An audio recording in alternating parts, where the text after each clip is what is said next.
Hello everyone, स्वागत है आप सभी का इस मेरे नए वीडियो में। तो आज की इस वीडियो में हम देखने वाले हैं स्टूडेंट कक्षा 10वीं 2023 का चित्रकला का क्वेश्चन पेपर का सलूशन। स्टूडेंट, यदि आप कक्षा 10वीं में हैं, बोर्ड का एग्जाम देने वाले हैं कला का, तो आपके लिए यह वीडियो स्टूडेंट वेरी इंपॉर्टेंट है। जो कि स्टूडेंट आप पेपर कोड देख सकते हैं 830 और जो मार्का है ब्रैकेट में कैपिटल ET है।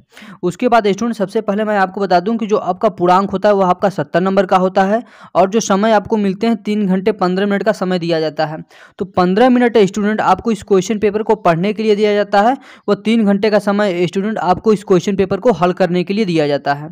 स्टूडेंट, यह वीडियो आपके लिए वेरी इंपॉर्टेंट है। यदि आप इस वीडियो को अंत तक जरूर देख लेते हैं तो आपके बोर्ड एग्जाम में पक्का अच्छे नंबर आ जाएंगे। तो आज की इस वीडियो में स्टूडेंट हम इस क्वेश्चन पेपर के सोल्यूशन को देखने वाले हैं। तो यहाँ पे निर्देश वगैरह स्टूडेंट आप पढ़ सकते हैं। तो यहाँ से आप खंड क देख सकते हैं क्या दिया गया है। इस खंड में आलेखन कला अथवा प्राविधिक कला के प्रत्येक के 20 बहुविकल्पीय प्रश्न हैं, जिनमें से किसी एक के 20 बहुविकल्पीय प्रश्नों के उत्तर OMR शीट पर देने हैं। स्टूडेंट, यह जो खंड क है, खंड क में आपके 2 पार्ट हैं। एक है आपका आलेखन कला और दूसरा क्या है, प्राविधिक कला। दोनों में 20 बहुविकल्पीय क्वेश्चन हैं। दोनों में से किसी एक का आपको क्या करना है, आंसर देना है। यहाँ पे लिखा गया है आपके द्वारा आलेखन कला अथवा प्राविधिक कला में से जिस भाग का चयन किया गया हो उसे OMR शीट पर अवश्य अंकित करें। स्टूडेंट, यदि आप आलेखन कला हल कर रहे हैं तो आलेखन कला का उस पर टिक लगाएंगे। यदि आप प्राविधिक कला को हल करने जा रहे हैं तो प्राविधिक कला पर सही का टिक लगाएंगे, जो आपका OMR शीट होगा। यह बात को भी आपको विशेष ध्यान देना क्योंकि यहाँ पे यह लिखा गया है। उसके बाद स्टूडेंट आइए अब हम स्टार्ट करते हैं, जो कि आलेखन कला है। आलेखन कला के क्वेश्चन को पढ़ते हैं और इसके आंसर को देखते हैं। तो स्टूडेंट सबसे पहला क्वेश्चन क्या दिया गया है, प्राथमिक अथवा मुख्य रंग कौन से हैं। तो स्टूडेंट आपको बताना है कि जो प्राथमिक रंग होते हैं अथवा मुख्य रंग होते हैं, यह हमारे कौन से रंग होते हैं। स्टूडेंट आपको पता होगा कि जो प्राथमिक अथवा मुख्य रंग होते हैं वो हमारे लाल, नीला और पीला होते हैं। इसका मतलब कि पहले का ए वाला ऑप्शन आपका सही हो जाएगा। तो इसको क्या करेंगे, आप OMR शीट पे फिलअप कर देंगे। तो आइए अब हम अगला क्वेश्चन देखते हैं, जो कि क्वेश्चन नंबर दूसरा होगा। तो यहाँ से स्टूडेंट आप देख सकते हैं जो कि क्वेश्चन नंबर दूसरा है। क्वेश्चन नंबर दूसरा आपका क्या दिया गया है, गर्म रंग कौन सा है। तो स्टूडेंट आपको बताना है कि गर्म रंग कौन सा होता है। तो स्टूडेंट आप सभी को पता होगा कि गर्म रंग वे रंग होते हैं जिसमें लाल रंग का प्रभाव होता है। तो यहाँ पे इसमें लाल दिया गया है, तो यानी कि यह ऑप्शन नंबर ए वाला सही हो जाएगा। उसके बाद क्वेश्चन नंबर तीसरा है, मुख्य रंग कितने हैं। तो स्टूडेंट यह भी आपको पता होगा कि मुख्य रंग हमारे 3 प्रकार के मुख्य रंग होते हैं, जो कि उन तीनों रंगों से हमारे अन्य सभी रंग बनाए जाते हैं। उसके बाद स्टूडेंट क्वेश्चन नंबर चौथा क्या है, निम्न में से द्वितीयक रंग कौन सा है। तो आपको बताना है कि द्वितीयक रंग कौन सा होता है। तो इसमें स्टूडेंट लाल, पीला, नीला यह सारे हमारे द्वितीयक रंग नहीं है। तो यहाँ पे यह जो नारंगी है यह हमारा क्या है, द्वितीयक रंग है। उसके बाद स्टूडेंट तटस्थ रंग युग्म कौन सा है। तटस्थ रंग युग्म हमें बताना है कि कौन सा है। तो स्टूडेंट यह जो तटस्थ रंग होता है, इन दोनों के मिश्रण से किसी भी रंग का प्रभाव को कम किया जा सकता है। तो वे रंग होते हैं हमारे काला और सफ़ेद, यानी कि ऑप्शन नंबर ए, पांचवा का ए वाला ऑप्शन नंबर सही हो जाएगा। उसके बाद स्टूडेंट हम क्वेश्चन नंबर छठा देखते हैं। छठा वाला क्वेश्चन क्या है, ओस्टवाल्ड चक्र में कितने रंग होते हैं। आप सभी को पता होगा कि जो ओस्टवाल्ड चक्र होता है स्टूडेंट, ओस्टवाल्ड चक्र में आपके 8 रंग होते हैं। उसके बाद हम देखते हैं स्टूडेंट जो क्वेश्चन नंबर 7वां है। क्वेश्चन नंबर 7वां क्या है, निम्नलिखित में से कौन सा रंग पारदर्शी है। यानी कि पारदर्शी रंग हमें बताना है कि कौन सा रंग है, वाटर कलर, पोस्टर कलर, तैल रंग, पेस्टल कलर। तो स्टूडेंट मैं आपको बता दूं कि जो पारदर्शी रंग होता है वह आपका तैल रंग होता है, सबसे अधिक पारदर्शी होता है। उसके बाद स्टूडेंट जो क्वेश्चन नंबर 8वां है, सफ़ेद का विरोधी रंग कौन सा है।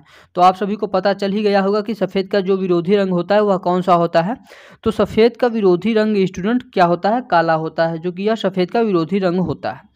उसके बाद हम क्वेश्चन नंबर 9 देखते हैं। क्वेश्चन नंबर 9 क्या दिया गया है, लाल में पीला रंग मिलाने से कौन सा रंग बनता है। यह हमें बताना है कि यदि हम लाल में पीला रंग मिलाते हैं तो कौन सा रंग बनेगा। यदि स्टूडेंट आप लाल में पीला रंग मिलाएंगे तो यह नारंगी रंग बनता है, यानी कि ऑप्शन नंबर ए इसका सही हो जाएगा। तो आइए अब हम आगे देखते हैं, जो कि क्वेश्चन नंबर 10 है। क्वेश्चन नंबर 10 स्टूडेंट क्या दिया गया है, निम्न में से कौन सा शीतल रंग है। शीतल रंग का मतलब कि कौन सा ठंडा रंग है। तो यह स्टूडेंट आपका हरा हो जाएगा। जो हरा होता है यह हमारा शीतल रंग होता है, यानी ठंडा रंग होता है। उसके बाद क्वेश्चन नंबर 11 क्या है। क्वेश्चन नंबर 11 देख सकते हैं, द्वितीयक रंग कितने होते हैं। तो यह स्टूडेंट हमें बताना है कि द्वितीयक रंग कितने होते हैं। तो द्वितीयक रंग हमारे 3 प्रकार के होते हैं, जो कि आप यहाँ पे देख सकते हैं। उसके बाद स्टूडेंट क्वेश्चन नंबर 12, पीले रंग का विरोधी रंग कौन सा है? तो यह हमें बताना है कि पीले रंग का विरोधी रंग कौन सा होता है। तो स्टूडेंट पीले रंग का विरोधी रंग तो वैसे बैगनी होता है, लेकिन इसमें वह बैगनी ऑप्शन में नहीं दिया गया है, तो इसलिए पीले रंग का विरोधी हमारा नीला हो जाएगा, यानी कि ऑप्शन नंबर ए वाला सही हो जाएगा। उसके बाद स्टूडेंट हम क्वेश्चन नंबर 13 देखते हैं। क्वेश्चन नंबर 13 क्या है? कला शब्द निम्न में से किस भाषा का है? तो कला शब्द जो है स्टूडेंट यह हमारा संस्कृत भाषा का शब्द है, कला। उसके बाद स्टूडेंट हम देखते हैं क्वेश्चन नंबर 14, निम्न में से किस पेंसिल से खींची गई लाइनें हल्की होती हैं? तो यह आपको बताना है। तो स्टूडेंट जो एच पेंसिल होती है, इससे हमारी यदि जो लाइनें खींची जाती हैं वो हमारी हल्की होती हैं। उसके बाद स्टूडेंट क्वेश्चन नंबर 15 देखते हैं। क्वेश्चन नंबर 15 क्या है? कमरे की छत हेतु कौन सा आलेखन उपयुक्त होगा? यह आपको बताना है। इसमें आपको 4 ऑप्शन दिया गया है। जो कमरे का छत होता है उसके लिए कौन सा आलेखन उपयुक्त होगा? कोने का आलेखन, केंद्रीय आलेखन, किनारी का आलेखन, उपयुक्त में से कोई नहीं। तो स्टूडेंट इसका आपको आंसर कमेंट बॉक्स में देना है कि इसमें से कौन सा ऑप्शन सही होगा। स्टूडेंट अब हम अगला क्वेश्चन देखते हैं, जो कि क्वेश्चन नंबर 16 है। इंद्रधनुष में कितने रंग होते हैं? तो इंद्रधनुष में स्टूडेंट आप सभी को पता होगा कि 7 रंग होते हैं। उसके बाद क्वेश्चन नंबर 17 भी आप देख सकते हैं क्या है? फर्श के मध्य भाग हेतु कौन सा आलेखन सर्वाधिक उपयुक्त होगा? तो स्टूडेंट जो फर्श होता है उसके मध्य भाग को हम सजाने के लिए खष्टभुजाकार आलेखन का प्रयोग करते हैं स्टूडेंट। तो इस प्रकार से हमने क्वेश्चन नंबर 17 तक देखा। आइए अब हम आगे देखते हैं, जो कि क्वेश्चन नंबर 18 है। तो क्वेश्चन नंबर 18 स्टूडेंट देख सकते हैं क्या दिया गया है। यहाँ पे दिया गया है, कपड़े पर रंगाई यानी कि पेंटिंग हेतु कौन सा सर्वाधिक रंग उपयुक्त होता है? जो कि स्टूडेंट यह क्वेश्चन नंबर 18 है। तो आप सभी को पता होगा कि कपड़े पर पेंटिंग हेतु एक्रिलिक रंग का हम प्रयोग करते हैं। उसके बाद क्वेश्चन नंबर 19 क्या है? क्वेश्चन नंबर 19 है, स्लेटी रंग किन रंगों के मिश्रण से बनता है? तो यह आपको बताना है। जो स्लेटी रंग होता है स्टूडेंट वह काला और सफ़ेद के मिश्रण से बनता है, जो कि ऑप्शन नंबर ए आपका सही हो जाएगा। उसके बाद स्टूडेंट हम देखते हैं, जो कि क्वेश्चन नंबर 20 है, निम्न में से किस पेंसिल से खींची गई लाइनें गहरी होती हैं? तो स्टूडेंट यह 2H पेंसिल से खींची गई लाइनें गहरी होती हैं।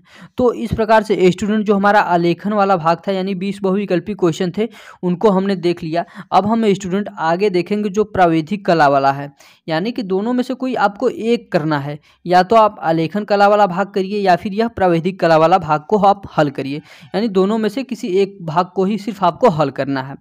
तो इसमें स्टूडेंट हम देखते हैं, सबसे पहला क्वेश्चन है। सबसे पहला क्वेश्चन क्या है? किसी त्रिभुज के क्षेत्रफल का सही सूत्र है। तो हम जानते हैं स्टूडेंट त्रिभुज का जो क्षेत्रफल होता है 1/2 गुणे आधार गुणे ऊंचाई होता है। तो इसमें ऑप्शन यहाँ पे यह पहला वाला है, 1/2 गुणे आधार गुणे ऊंचाई, यानी कि यह ऑप्शन नंबर ए वाला आपका सही हो जाएगा। उसके बाद क्वेश्चन नंबर दूसरा देखते हैं। क्वेश्चन नंबर दूसरा क्या है? किसी आयत की 2 संलग्न भुजाओं के मध्य का कोण होता है। यह हमें बताना है कि यदि कोई आयत है तो आयत के संलग्न भुजाओं के मध्य का कोण क्या होगा। इसका कहने का मतलब क्या है स्टूडेंट? जैसे यह हमारी कोई आयत हो गई, तो आयत के 2 संलग्न भुजाओं के मध्य का कोण क्या होगा? तो यह स्टूडेंट हमारा कितना होता है? 90 डिग्री होता है, यानी कि ऑप्शन नंबर सी हमारा सही हो जाएगा। उसके बाद हम क्वेश्चन नंबर 3 देखते हैं क्या है? त्रिज्या r वाले वृत्त का व्यास होगा। तो हम जानते हैं स्टूडेंट व्यास क्या होता है। जैसे यह हमारी मान लीजिए कोई सर्कल है, इसका त्रिज्या क्या है? r, तो व्यास क्या होगा? यही वाली दूरी होगी व्यास। तो टोटल हम जोड़ देंगे r + r, यानी 2r जो होगा ये हमारा व्यास होगा। तो यहाँ पे यह ऑप्शन नंबर ए सही हो जाएगा। जो 2r है यही हमारा r त्रिज्या वाले वृत्त का व्यास होगा। उसके बाद हम क्वेश्चन नंबर चौथा देखते हैं क्या दिया गया है। क्वेश्चन नंबर चौथा आप देख सकते हैं कि 1 किलोमीटर में कितने हेक्टोमीटर होंगे। यह हमें बताना है कि 1 किलोमीटर में कितने हेक्टोमीटर होंगे। तो इसका स्टूडेंट ऑप्शन नंबर ए सही हो जाएगा कि 1 किलोमीटर में 10 हेक्टोमीटर होंगे। यह वाला ऑप्शन आपका सही हो जाएगा, जो कि चौथा का ए है। उसके बाद स्टूडेंट हम आगे देखते हैं, जो कि क्वेश्चन नंबर 5 है। क्वेश्चन नंबर 5 क्या है? 1 डेकामीटर में कितने डेसीमीटर होंगे। यह हमें बताना है कि 1 डेकामीटर में कितने डेसीमीटर होंगे। तो स्टूडेंट 1 डेकामीटर में हमारे 100 डेसीमीटर होते हैं। यह आपको बात याद रखनी है। यदि आपको पैमाना पता होगा kilo, hecto, decametre, deci, centi, millimetre, तो उसकी सहायता से यह सारी वैल्यू आप आसानी से निकाल लेंगे। उसके बाद स्टूडेंट हम देखते हैं क्वेश्चन नंबर 6 क्या है? निम्न में से कौन सा वृहद कोण नहीं है। तो वृहद कोण का मतलब क्या होता है स्टूडेंट, जो कि 180 अंश से तो अधिक हो लेकिन 360 अंश से कम हो। तो आप देख सकते हैं वृहद कोण मतलब यहाँ पे आप देख सकते हैं 200 अंश जो है 180 अंश से अधिक है हमारा, 250 अंश यह भी हमारा 180 अंश से अधिक है, 270 भी अधिक है। तो इसका मतलब क्या है कि यह जो ऑप्शन नंबर ए है यह सही हो जाएगा। जो 180 अंश होता है यह हमारा बृहद कोण नहीं होता है, यह हमारा अधिक कोण के अंदर आता है। यदि 180 अंश से ऊपर आप जाएंगे तो वह आपका बृहद कोण के अंतर्गत आएगा। उसके बाद स्टूडेंट हम देखते हैं क्वेश्चन नंबर 7वां क्या है। किसी वृत्त का केंद्र सबसे बड़ी जीवा व्यास को बांटता है। यानी सपोज करिए कि यह आपका क्या है, कोई वृत्त है, तो सबसे बड़ा जीवा यानी व्यास, यह जो व्यास होता है जो केंद्र से होकर जाता है यह हमारा वृत्त को बांटता है। तो ये स्टूडेंट यह वृत्त को 2 समान भागों में बांटता है, यानी कि ऑप्शन नंबर ए सही हो जाएगा, 7वां का ऑप्शन नंबर ए। उसके बाद स्टूडेंट हम क्वेश्चन नंबर 8वां देखते हैं क्या है। वृत्त के बाहर किसी बिंदु से खींची गई स्पर्श रेखा स्पर्श बिंदु पर वृत्त की त्रिज्या के साथ कितना कोण बनाएगी। तो इसका मतलब क्या है स्टूडेंट, जैसे कि सपोज करिए कि यह आपका कोई वृत्त है, तो यहाँ मान लीजिए कि यह हमारा कोई पॉइंट है, तो स्पर्श रेखा क्या होती है, हमेशा इस प्रकार से होती है। यह सपोज करिए यह हमारी त्रिज्या है, तो इसके साथ कितना कोण बना रही है, 90 डिग्री। तो इसका ऑप्शन नंबर डी सही हो जाएगा, यानी 8वां का डी कि 90 डिग्री अंश बनाएगी, यह हमारा सही हो गया। उसके बाद स्टूडेंट क्वेश्चन नंबर 9 क्या है। किसी त्रिभुज के बहिष्कोणों का योग होता है। हमें बताना है कि कोई त्रिभुज है उसके बहिष्कोणों का योग होता है। तो बहिष्कोणों का योग क्या होगा स्टूडेंट, तो 4 समकोण जो होंगे वही हमारा बहिष्कोणों का योग होगा किसी त्रिभुज के। उसके बाद स्टूडेंट क्वेश्चन नंबर 10 देख सकते हैं क्या है। 7 सेंटीमीटर त्रिज्या के किसी वृत्त का क्षेत्रफल वर्ग सेमी में होगा। तो स्टूडेंट हमें बताना है कि कोई क्या है हमारा त्रिभुज है, सॉरी कोई हमारा क्या है वृत्त है, इस प्रकार से वृत्त है, इसकी त्रिज्या हमें यहाँ पे दी गई है कितना है, 7 सेंटीमीटर है। तो इसका क्षेत्रफल क्या होगा, तो हम जानते हैं वृत्त का क्षेत्रफल होता है पाई आर स्क्वायर। तो पाई अपने स्थान पर रहेगा, आर का मान हमें दिया है तो 7 × 7 हो जाएगा। तो यहाँ पे देख सकते हैं 7 × 7 × पाई, यानी कि ऑप्शन नंबर बी सही हो जाएगा क्वेश्चन नंबर 10 का। उसी प्रकार से हम आगे देखते हैं क्वेश्चन नंबर 11 क्या है। यदि किसी वर्ग की भुजा की लंबाई x हो तो विकर्ण होगा। यदि हमें भुजा की लंबाई पता है स्टूडेंट, तो हमसे यहाँ पे क्या पूछा गया है, विकर्ण पूछा गया है।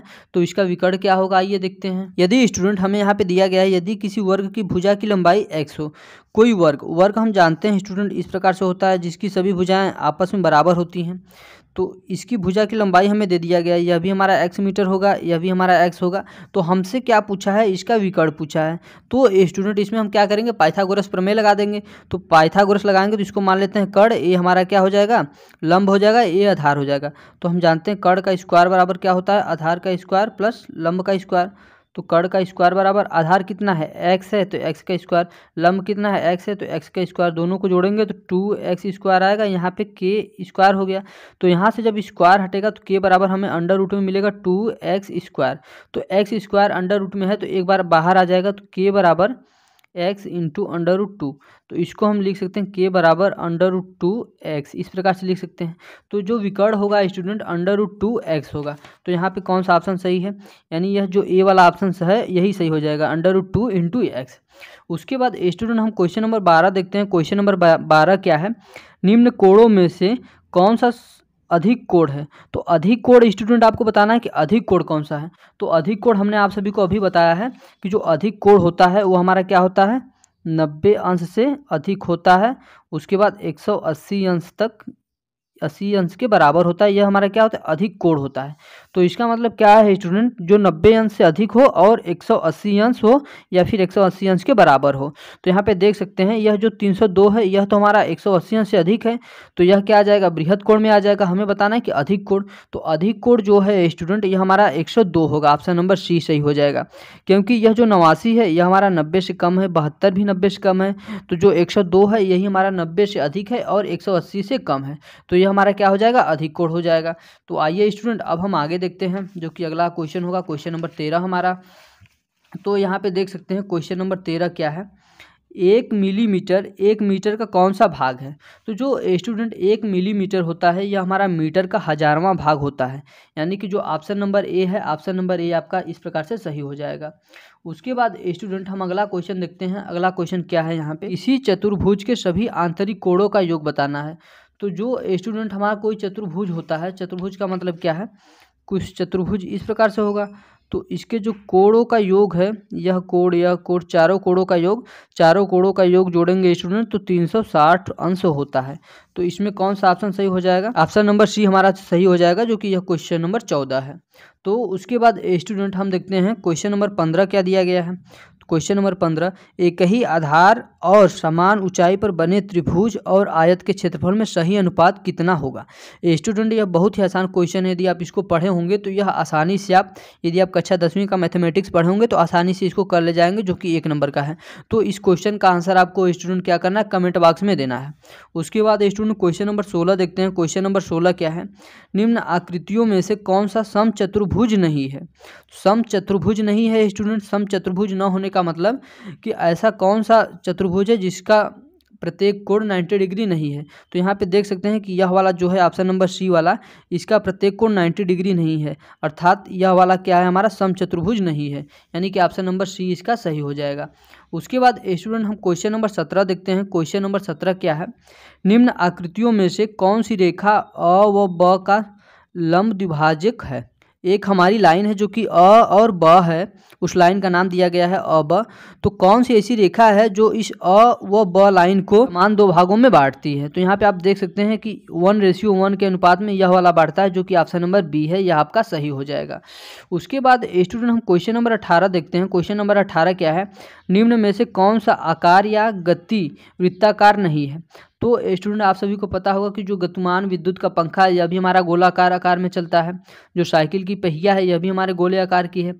काला नेत्र गोलक यह भी हमारा गोले आकार का होता है, क्योंकि यहाँ पे नेत्र गोलक है जो कि गोले आकार का होगा। नल से गिरता हुआ पानी स्टूडेंट जो है यह हमारा वृत्ताकार नहीं है, तो ऑप्शन नंबर डी आपका सही हो जाएगा। उसके बाद स्टूडेंट क्वेश्चन नंबर 19 देखते हैं। क्वेश्चन नंबर 19 क्या है, 1 हेक्टोमीटर में कितने मीटर होते हैं, यह आपको बताना है। तो 1 हेक्टोमीटर में स्टूडेंट 100 मीटर होते हैं, यह वाला आंसर हमारा सही हो जाएगा। उसके बाद स्टूडेंट यह क्वेश्चन नंबर 20 क्या दिया गया है, जिसे आप देख सकते हैं। तो क्वेश्चन नंबर 20 स्टूडेंट दिया गया है, किसी घड़ी में छोटी सुई 5 पर हो और बड़ी सुई 12 पर हो तो इन दोनों सुइयों के बीच बनने वाला कोण कौन सा होगा, यह हमें बताना है। सपोज करते हैं स्टूडेंट यह हमारी कोई एक घड़ी है, इस प्रकार से एक घड़ी है, तो मान लेते हैं कि 12 हमारा कहाँ यहाँ पे बचता है और 5 हमारा यहाँ पे होता है। तो एक घड़ी मान लेते हैं कोई घड़ी है जो कि यह बड़ी वाली घड़ी हमारी 12 पे है और छोटी वाली घड़ी हमारा क्या है 5 पे है। तो इन दोनों के बीच का कोण कितना बन रहा है स्टूडेंट, 180 अंश बन रहा है इन दोनों के बीच का कोण। हम जानते हैं स्टूडेंट जो 180 अंश का कोण है यह 180 अंश का कोण हमारा अधिक कोण में आता है, तो ऑप्शन नंबर ए इसका सही हो जाएगा। तो इस प्रकार से स्टूडेंट आलेखन भाग व प्राविधिक भाग के दोनों 20-20 बहुविकल्पी क्वेश्चन का हल हमने देखा। अब हम स्टूडेंट आगे देखते हैं, जो कि खंड ख है हमारा, क्या दिया गया है। खंड ख के प्राकृतिक दृश्य चित्रण अथवा आलेखन कला अथवा प्राविधिक कला में से किसी एक का ही चित्रण करना है। हमें कोई एक ही चित्रण करना है। आप जैसे इसमें था आलेखन भाग और उसके बाद प्राविधिक भाग, दोनों में से किसी एक का 20 बहुविकल्पी क्वेश्चन आपको करना था। उसके बाद यहाँ पे 3 भाग दिया गया है, प्राकृतिक दृश्य चित्रण अथवा आलेखन कला अथवा प्राविधिक कला, तीनों में से कोई एक ही आपको चित्रण करना है। तो यहाँ पे क्या है, प्राकृतिक दृश्य चित्रण है, जो कि आप देख सकते हैं क्या दिया गया है। इसमें दिया गया है, दिए गए ड्राइंग शीट पर 25x22 सेंटीमीटर के आयत में एक ग्रामीण दृश्य चित्रण कीजिए, जिसमें सिर पर गठरी रखकर घर की ओर जाती हुई ग्रामबाला, झोपड़ी और घास चरती गाय तथा आकाश में उड़ते कुछ पंछी हों। आपको यह क्या प्राकृतिक दृश्य चित्रण है। तो इसमें देख सकते हैं लिखा गया है, चित्र में वाटर कलर या पेस्टल रंगों का प्रयोग करें। चित्रांकन करते समय निम्न बातों का ध्यान दीजिए। सही संरचना एवं परिप्रेक्ष्य होगा तो 10 नंबर मिलेगा, संयोजन सही होगा तो 5 नंबर मिलेगा, सुसंगत रंगों का प्रयोग करेंगे तो 10 नंबर मिलेगा इसका, आकर्षण एवं सामान्य प्रभाव रहेगा तो 5 नंबर मिलेगा। यानी स्टूडेंट यहाँ टोटल कुल मिला के आपको 30 नंबर यहाँ से मिल रहा है। यदि आपको यह वाला नहीं आ रहा है तो अथवा में यहाँ पे आप आलेखन वाला जो भाग है इस वाले भाग को कर सकते हैं। इसमें आप देख सकते हैं क्या दिया गया है, दिए गए ड्राइंग शीट पर 20x16 सेंटीमीटर के आयत में मेष पोज के लिए एक इकाई वाला आलेखन बनाइए जिसमें किसी भारतीय फूल, पत्ती एवं कलियों का आकर्षक संयोजन हो और रंग योजना उत्तम हो। आलेखन में कम से कम 3 उत्तम रंग संगति का प्रयोग कीजिए। इसमें देख सकते हैं इकाई की मौलिकता अच्छी होगी 10 नंबर मिलेगा, लयात्मक रेखांकन होगा 5 नंबर मिलेगा, उत्तम रंग संगति होगी 10 नंबर, आकर्षण एवं सामान्य प्रभाव यानी देखने में सुंदर लगेगा तो 5 नंबर इसका मिलेगा। तो यह भी स्टूडेंट 30 नंबर का है। यदि आपको यह नहीं आ रहा है तो इसको करिए, आपको यह भी नहीं आ रहा है तो आपके पास एक और ऑप्शन है जो कि आप देख सकते हैं यहाँ पे क्या दिया गया है, प्राविधिक कला। यह भी आपके पास एक ऑप्शन है। तो प्राविधिक कला में पढ़ सकते हैं स्टूडेंट क्या क्या दिया गया है, नहीं तो वीडियो बहुत ज़्यादा लंबी हो जाएगी। जो कि आप देख सकते हैं यह जो प्राविधिक कला है टोटल स्टूडेंट यह 50 नंबर का आपकी प्राविधिक कला है। तो इस प्रकार से आप देख सकते हैं। उसके बाद स्टूडेंट आप खंड ग को कर सकते हैं जो कि स्मृति चित्रण है। तो यह भी स्टूडेंट एक खंड है जिसको करना अनिवार्य है। तो यहाँ पे देख सकते हैं क्वेश्चन नंबर 22 है। क्वेश्चन नंबर 22 में यहाँ पे क्या दिया गया है, इस प्रश्न के 2 भाग क तथा ख हैं, दोनों ही भागों के चित्र बनाना अनिवार्य है। यदि आप दोनों भागों के चित्र बनाते हैं प्रत्येक भाग के 10 नंबर मिलेंगे, 2 भागों के 20 नंबर, यानी 20 नंबर का यह खंड ग है आपका। तो आप देख सकते हैं इसमें क में क्या दिया गया है, निम्नलिखित में से किसी एक का स्मृति चित्रण पेंसिल से बनाइए। चित्र की नाप 15 सेंटीमीटर से कम न हो। यानी इसमें से किसी एक का आपको क्या बनाना है, स्मृति चित्रण पेंसिल से बनाना है। जो कि यहाँ पे 4 दिया गया, 4 में से किसी एक का बनाना है। तो आपको क्या होगा 10 नंबर यहाँ से स्टूडेंट मिल जाएगा इससे। उसके बाद इस ख वाले को भी आप करना है। तो ख वाले में देख सकते हैं क्या दिया गया है, निम्नलिखित में से किसी एक का स्मृति चित्रण पेंसिल से बनाइए। 4 ऑप्शन आपके पास दिए गए, 4 में से किसी एक का आप बना सकते हैं। कि आप इसमें देख सकते हैं चारों में से कोई एक बना सकते हैं। तो इस प्रकार से 10 नंबर यहाँ से मिल जाएगा। तो स्टूडेंट इस प्रकार से हमने कक्षा 10वीं बोर्ड एग्जाम 2023 का क्वेश्चन पेपर देखा है। स्टूडेंट वीडियो अच्छा लगा हो तो वीडियो को लाइक करें, चैनल पर नए हैं तो प्लीज़ चैनल को सब्सक्राइब कर दें ताकि मेरे आने वाले सभी वीडियो को नोटिफिकेशन आप सभी को मिलते रहें।